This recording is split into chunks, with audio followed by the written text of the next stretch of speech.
Hello बच्चों, आप सभी को नमस्कार। देखिए, क्लास 11th का कल हमने पढ़ा था अम्ल, क्षार और लवण। देखिए, उसके अंदर आपने क्या क्या पढ़ लिया। अम्ल किसे कहते हैं, अम्ल के प्रकार पढ़ लिए, अम्ल के उपयोग पढ़ लिए, अम्ल के रासायनिक गुण पढ़ लिए, अम्ल के भौतिक गुण पढ़ लिए, रासायनिक गुण नहीं पढ़े। तो अम्लों के रासायनिक गुण हम पढ़ा रहे थे, अम्लों के उपयोग पढ़ लिया हमने, अम्लों के रासायनिक गुण। तो देखिए, अम्लों के रासायनिक गुण में आपने पहला पॉइंट पढ़ा कि अम्लों की क्रिया धातुओं से कराने पर क्या प्राप्त होता है, लवण और हाइड्रोजन गैस मुक्त होती है। अब देखिए, नंबर 2 पॉइंट आपका क्या है कि अम्लों की क्रिया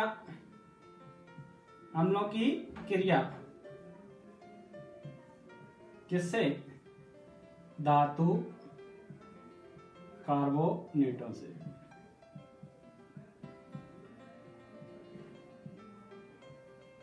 देखिए, इससे पहले मैं आपको कुछ चीजें लगाऊंगा, उनको नोट कर लो।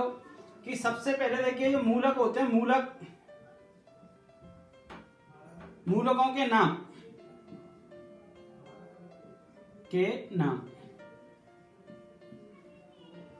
मूलकों के संकेत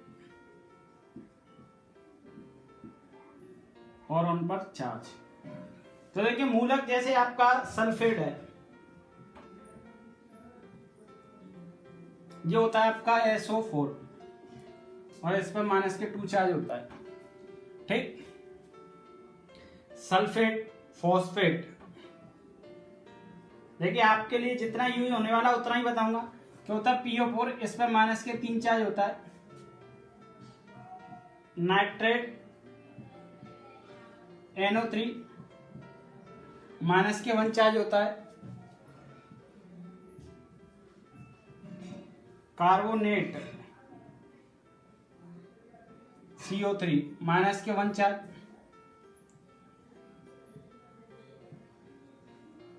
हाइड्रोक्साइड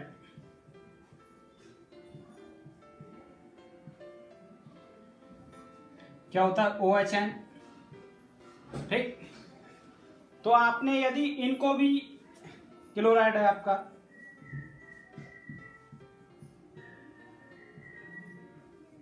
Cl, ब्रोमाइड, फ्लोराइड। यदि आपने इन 4-5 मूलकों को भी याद रखा तो भी आपका काम चलता रहेगा। तो देखिए, इन पे जो मूलकों के नाम और इनके जो संकेत और इन पर जो चार्ज है वो पता होना चाहिए। तो यहाँ से देखिए, आप अभिक्रिया करना सीख जाओगे। तो देखिए, हमने जो दूसरा इसका रासायनिक गुण है वह अम्लों की क्रिया धातु कार्बोनेटों से। तो देखिए, हमने क्या पढ़ा कि धातु कार्बोनेट क्या होते हैं, धातु और धातु के साथ कार्बोनेट को जोड़ दो, कार्बोनेट। अब देखिए, धातुओं में क्या होता है कि यहाँ पर जिन बच्चों को इलेक्ट्रोविन्यास करना आता है, कम से कम देखिए, हमने बोला कि कम से कम 1 से लेकर 30 तक तत्व तो आपको याद होने चाहिए और उनके इलेक्ट्रोविन्यास करना आना चाहिए। जैसे देखिए, धातुओं की बात करें, जैसे आपका सोडियम है, और सोडियम का इलेक्ट्रोविन्यास क्या होता है, 2, 8, 1। अब ये अपनी अंतिम कक्षा को स्थायी करने के लिए क्या करता है, 1 इलेक्ट्रॉन त्याग देता है। तो इस पर कैसा धनावेश आ जाता है। तो धनावेश आ गया तो ये इसको क्या कहेंगे हम, धातु। यानी वे तत्व जो इलेक्ट्रॉन त्याग का धनायन बनाने की क्षमता रखते हैं उन्हें धातु कहते हैं। जैसे मैग्नीशियम आयन है, 2 चार्ज आता है, तो इसको क्या कहेंगे, धातु। देखिए, हमने यहाँ पर आपको एक चीज बताई थी कि जिन तत्वों की अंतिम कक्षा में 1 से 3 इलेक्ट्रॉन आते हैं वो इलेक्ट्रॉन त्यागते हैं और त्यागने पर उन्हें धातु कहते हैं। और धनावेश आता है, और जिनकी अंतिम कक्षा में 5 से 7 आते हैं वो इलेक्ट्रॉन ग्रहण करते हैं, ग्रहण करने पर उन पर ऋणावेश आता है, ऋणावेश आने पर उन्हें अधातु कहते हैं। 4 से 4 आते हैं तो दोनों काम कर सकते हैं, अतः उपधातु की श्रेणी में रखे जाते हैं। तो इस प्रकार आपको इतना तो आना चाहिए, तभी आप इनकी अभिक्रिया कर पाओगे। थोड़ा सा मेहनत करने की जरूरत है। आपको क्या करना है, देखिए मैं आपको बता दूं, आपको क्या करना है, कम से कम 1 से लेकर 20 तक तत्वों को संकेत, प्रतीक और उनका इलेक्ट्रोविन्यास करना आना चाहिए। उन पर किस प्रकार का चार्ज है वो सब आना चाहिए। धातु और धातु की पहचान आनी चाहिए। अब देखिए, पहला पॉइंट है हमारा कि अम्लों की क्रिया धातु कार्बोनेटों से। तो देखिए, अम्ल क्या, हमने पढ़ा कर लेके HCl क्या एक अम्ल है। अब धातु कार्बोनेट, जैसे देखिए हमने अभी बताया कि Na क्या है, धातु, और कार्बोनेट क्या है, CO3। अब देखिए, धातु कार्बोनेट अब आपको याद नहीं करना है। अभी हमने देखा है इस पे चार्ज कितना था 1 और इस पे चार्ज कितना है 2। अब देखिए जो धातु कार्बोनेट का सूत्र बनेगा सोडियम कार्बोनेट मतलब इसका जो सूत्र बनेगा तो देखिए क्या बनेगा धावन सोडा का, कि यहां से देखिए इसका इसमें और इसका इसमें, तो एक को तो दिखाएंगे ही, दो का गुणा इसमें हो जाएगा, तो क्या बनेगा Na2CO3। जैसे मैं बोलूं सोडियम कार्बोनेट, तो क्या बन गया Na2CO3, ये हो गया धातु कार्बोनेट। तो देखिए यहां से देखिए जो क्रिया होगी इसकी वो क्या होगी, देखिए यहाँ पे देखिए इस पे चार्ज प्लस, इस पे माइनस, इस पे प्लस, इस पे माइनस, तो देखिए Cl किससे क्रिया कर लेगा, Na से। Cl किससे क्रिया कर लेगा, Na से, तो क्या बनाएगा NaCl, क्या बनाएगा NaCl। तो देखिए यहां से Cl Na से क्रिया करेगा, तो देखिए NaCl बनाया। अब देखिए यहां से जो H है आपका, H है, H क्या करेगा कि इसके एक ऑक्सीजन से क्रिया कर लेगा, तो एक ऑक्सीजन से क्रिया करके क्या बनाएगा HO। अब यहां देखिए CO2 बचा, CO2 पे क्या है, कोई चार्ज नहीं होता है, कोई चार्ज नहीं होगा तो क्या होगा, जो उदासीन होगा, उदासीन होने के कारण ये क्या अलग हो जाएगा। अब देखिए ये अलग हो गया। अब इसका आवेश एक होता है, इसका दो होता है, कैंची गुणा कराएंगे तो क्या बनेगा H2O। अब देखिए इस प्रकार आपको यहां से जब धातु कार्बोनेट की क्रिया आपने किससे कराई, अम्लों से, तो क्या बन के आया लवण, क्या बन के आया जल, क्या बन के आया कार्बन डाइऑक्साइड। तो एक पॉइंट पता चला आपको क्या, कि धातु कार्बोनेटों की क्रिया अम्लों से तो क्या होता है कि जब अम्लों की क्रिया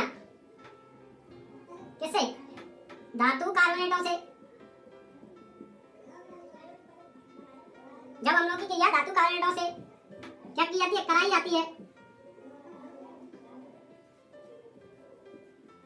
तो क्या होता है कि लवण, जल व कार्बन डाइऑक्साइड प्राप्त होता है।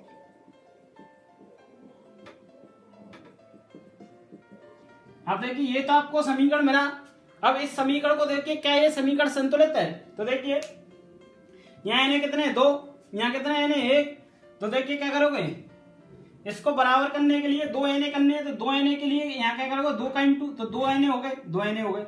अब देखिए यहाँ Cl कितने हो गए, दो, यहाँ कितने Cl हैं, एक, तो क्या करोगे बराबर करने के लिए दो, यहाँ H कितनी है, दो, यहाँ कितनी है, दो, O कितना है, एक और दो, तीन, तीन, एक C।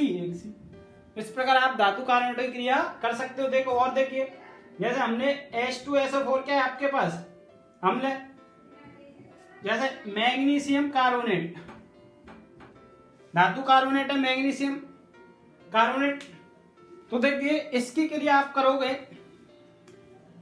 तो इस पे प्लस चार्ज, इस पे माइनस चार्ज, इस पे प्लस और इस पे माइनस, इसी प्रकार इसकी क्रिया होगी। देखिए Mg क्या करेगा, आपके SO4 से क्रिया करेगा, क्या बनाएगा MgSO4, और H इसके एक O से क्रिया कर ले, क्या बनाएगा H2O। यहाँ के बचे आपका CO2 उदासीन होने के कारण क्या अलग हो जाएगा, इसका चार्ज दो, इसका चार्ज दो, दो से दो कट जाए तो MgSO4 ही रहेगा। इसको बैलेंस करिए, देखिए क्या होगा, देखिए 2H, एक SO4, एक SO4, एक Mg, तीन O, एक और दो, तीन O, 2H। तो इस प्रकार यहां से आप अम्लों की क्रिया धातु कार्बोनेटों से कर सकते हो। अब देखिए अगला पॉइंट है आपका क्या, अम्लों की क्रिया, अम्लों के रासायनिक गुण कर रहे हैं तो अम्लों की क्रिया होगी, अम्लों की क्रिया किससे, की क्रिया धातु ऑक्साइडों से।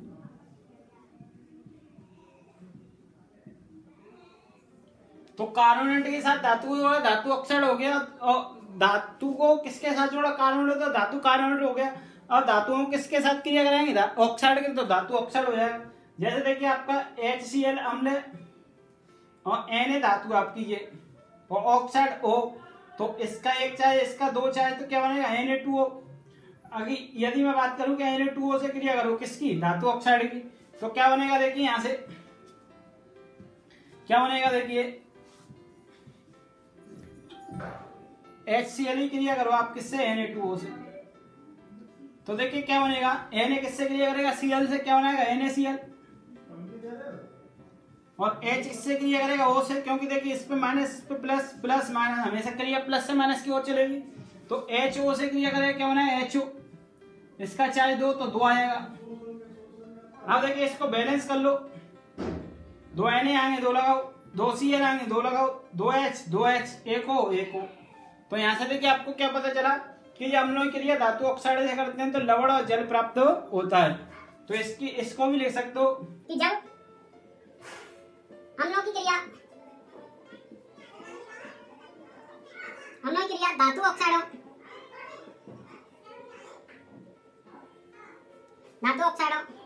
से करने पर लवण और जल प्राप्त होता है।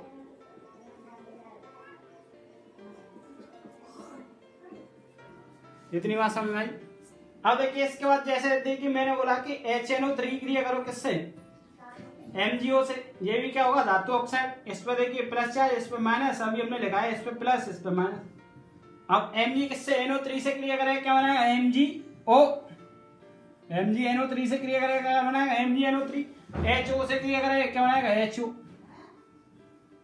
इस पे देखिए दो चार्ज होता है, इस पे एक चार्ज होता है, कैंची गुणा करोगे दो आएगा, इस पे एक चार्ज होता है, इस पे दो, कैंची गुणा करोगे यहाँ दो आ जाएगा। जिन बच्चों को ये नहीं पता कि चार्ज किस प्रकार निकालते हैं तो इनका भी मैंने लिखवा दिया, इनका इलेक्ट्रोमिनेस करना बता दूंगा, एक वीडियो मैं अपलोड कर दूंगा, वहां से देख लेना यहाँ पे, तो आपको इनका चार्ज निकालना आ जाएगा। 9th क्लास में आपने पढ़ा होगा। अब देखिए इसको बैलेंस करेंगे तो 2 NO3 आएंगे, दो लगाइए, 2 H, एक हो, एक Mg। इस प्रकार ये क्या हो गया, आपका बैलेंस हो गया। अब देखिए नंबर 4 कि अम्लों की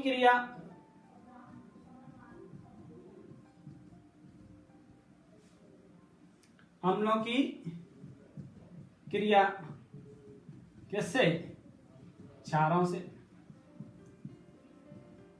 या कह लो धातु हाइड्रोक्साइडों से।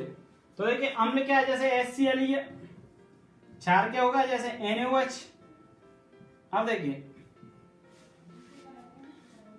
Plus charge minus charge, plus charge minus charge, तो Na किससे क्रिया करेगा, Cl से, क्या बनाएगा, NaCl। और H किससे, OH से, तो क्या बनाएगा, H2। इसको बैलेंस करिए, एक Na, एक Cl, दो H, एक हो। और देखिए जैसे HNO3 है, ये आपका किससे, KOH से क्रिया कर ले, मान ले, तो इस पर plus charge minus charge, plus charge minus charge. ये क्या है, धातु ऑक्साइड मतलब क्षार है, तो HOH से क्रिया करेगा, क्या बनाता है हमेशा, H2O। KNO3 से क्रिया करेगा, क्या बनाएगा, KNO3। दोनों का चार्ज कितना है, 1 तो कुछ नहीं आएगा। और ये क्या है, बैलेंस है, एक H, दो H, तो एक और एक, दो H, एक हो, एक NO3, एक के। तो यहाँ से आपको क्या पता चला कि क्षारों की क्रिया अम्लों से करने पर क्या प्राप्त होता है, लवण और जल। तो लिखोगे कैसे कि जब अम्लों की क्रिया क्षारों से कराई जाती है, तो लवण और जल प्राप्त होता है। तो यहाँ से देखिए हमने अम्लों को क्या कर लिया, खत्म कर लिया। क्या क्या पढ़ा इसके बारे में देखिए एक और मैं पुनः दोहराता हूँ, आधी चीजें इससे पहली वीडियो में मिलेगी। क्या पढ़ा हमने, अम्ल किसे कहते हैं, अम्ल के प्रकार, अम्ल के भौतिक गुण, अम्ल के उपयोग, अम्ल के रासायनिक गुण। ठीक, अब देखिए इसी प्रकार हम पढ़ेंगे अब क्षार। तो क्षार हमने पढ़ लिया, क्या होता है, जो OH लेते हैं उन्हें क्षार कहते हैं। अब देखिए इसके बाद पढ़ेंगे क्षार के प्रकार। तो क्षार भी दो प्रकार के होते हैं, प्रबल क्षार और द्रवल क्षार। क्या पढ़ेंगे, क्षार के प्रकार। क्षार भी दो प्रकार के होते हैं, प्रबल और द्रवल। तो देखिए यहां से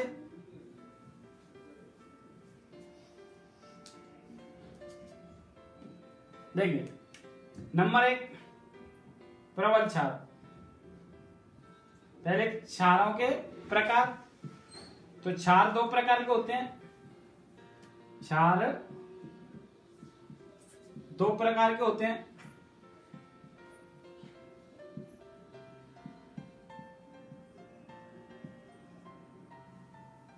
नंबर 1 प्रबल क्षार, जैसे देखिए NaOH, इसको जल में घोलोगे क्या देगा, NaN देगा, और क्या देगा, OHN। तो देखिए प्रबल क्षार किन्हें कहते हैं कि बेक्षार जिनको जल में घोलने पर बेक्षार जिनको जल में घोलने पर क्या होता है, जल में घोलने पर पूर्ण रूप से क्या होते हैं, पूर्ण रूप से आयनित हो जाते हैं।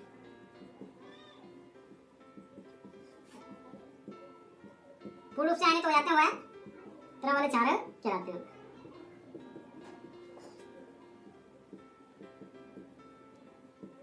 जैसे KOH, NaOH, LiOH देखें प्रबल क्षार।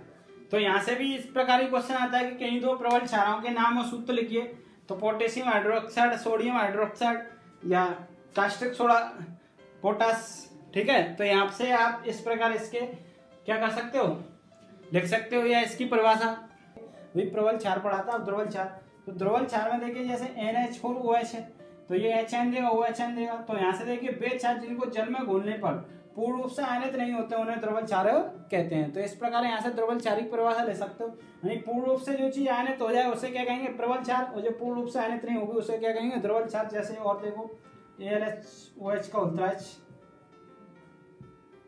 ZNOH का उल्टाच, इस प्रकार ये क्या है आपके द्रवल क्षार है। तो यहाँ से क्षार के प्रकार खत्म होते हैं। तो देखिए हमने क्या समझा कि प्रबल क्षार जो पूर्ण रूप से आयनित हो जाए, द्रवल क्षार जो पूर्ण रूप से आयनित नहीं हो। अब देखिए इसके भौतिक गुण देखेंगे, किसके, क्षारों के भौतिक गुण। क्षारों के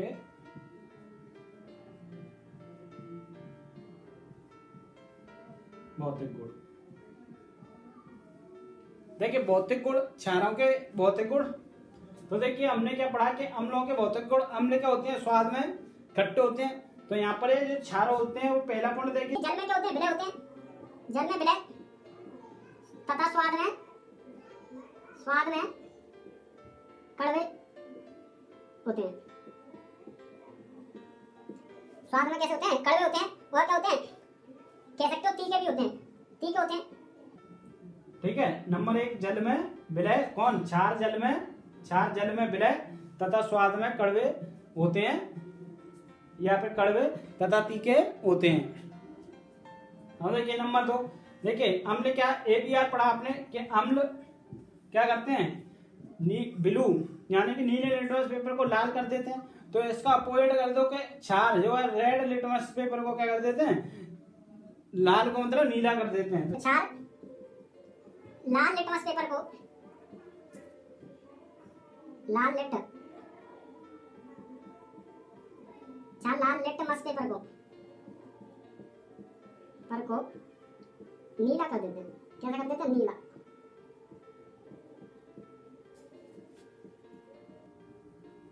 क्षार क्या करते हैं, लाल लिटमस पेपर को नीला कर देते हैं।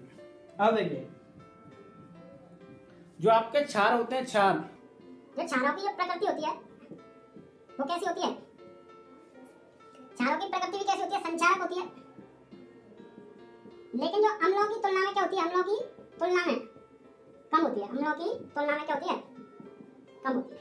संचारक का मतलब क्या होता है, कपड़ा, त्वचा और आदि पर पड़ने पर क्या कर देते हैं, उन्हें नष्ट कर देते हैं। लेकिन क्षारों की प्रकृति संचारक तो होती है लेकिन अम्लों की तुलना में कम होती है। इतनी बात समझ में आई। इसके बाद देखिए और देखिए क्या होता है कि क्षार जो होते हैं वो स्पर्श करने पर मतलब छूने पर कैसे लगते हैं, साबुन की तरह चिकने होते हैं। क्या होते हैं, क्षारों को स्पर्श करने पर क्षारों को स्पर्श करने पर साबुन के समान चिकने लगते हैं।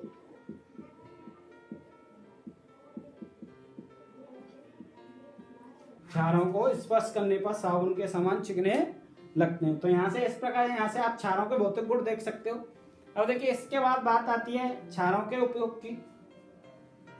तो देखिए आपने देखा क्या पढ़ा कि क्षार जो है जल में क्या होते हैं, विलय होते हैं, स्वाद में कड़वे तथा तीखे होते हैं। क्षार लाल लिटमस पेपर को नीला कर देते हैं और क्षारों की प्रकृति संचारक होती है लेकिन अम्लों की तुलना में थोड़ी कम होती है। वो क्षारों को स्पर्श करने पर क्या है, साबुन के समान चिकने होते हैं। तो देखिए जैसे आपका एल्यूमिनियम हाइड्रोक्साइड क्या होता है, इसका जो उपयोग होता है वो वस्त्र बनाने में किया जाता है। इसका जो प्रयोग होता है वो कैसे किया जाता है, वस्त्र बनाने में। तो पहला पॉइंट बन गया कि एल्यूमिनियम हाइड्रोक्साइड का प्रयोग वस्त्र बनाने में किया जाता है। अब जैसे नंबर 2 होता है आपका NaOH, क्या होता है, सोडियम हाइड्रोक्साइड। अब इसका जो प्रयोग होता है वो किसमें, साबुन बनाने में किया जाता है। साबुन बनाने में किया जाता है। तो नंबर 2 पॉइंट मिल गया आपको कि NaOH का प्रयोग साबुन बनाने में किया जाता है। साबुन बनाने में तथा धावन सोडा बनाने में भी किया जाता है।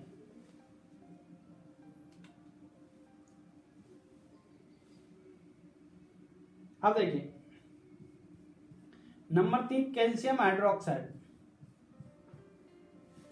अब देखिए आपने पहला पॉइंट पढ़ा कि बस एल्यूमिनियम हाइड्रोक्साइड का वस्त्र बनाने में, सोडियम हाइड्रोक्साइड साबुन बनाने में। अब इसके बाद एल्यूमिनियम हाइड्रोक्साइड देखिए ये होता है ब्लीचिंग पाउडर बनाने में इसका प्रयोग किया जाता है।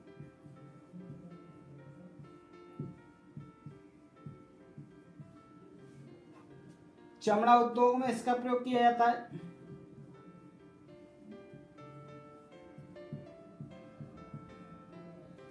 और क्या है, जल को मृदु बनाने में इसका प्रयोग किया जाता है। किसका, ब्लीचिंग पाउडर का।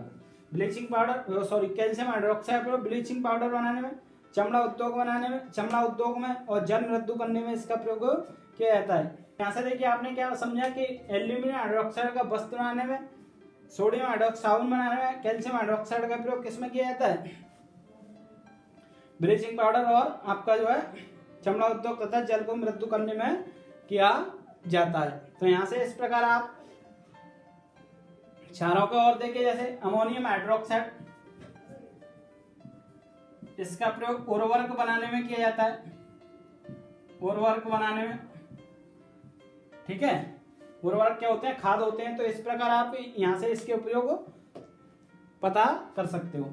ठीक, तो रासायनिक गुण पढ़ने से देखिए आपको क्या होगा, ये आपका जो अम्ल क्षार लवण है, ये तीनों टॉपिक खत्म होते हैं। इसके बाद देखिए जिन बच्चों को इतना टॉपिक समझ में आया वो पहली वीडियो देखें, तभी और ज्यादा समझ में आएगा। इसके बाद आपको प्रत्येक दिन और रेगुलर वीडियो देखनी होंगी, यही आप अच्छे से समझ पाओगे। ठीक।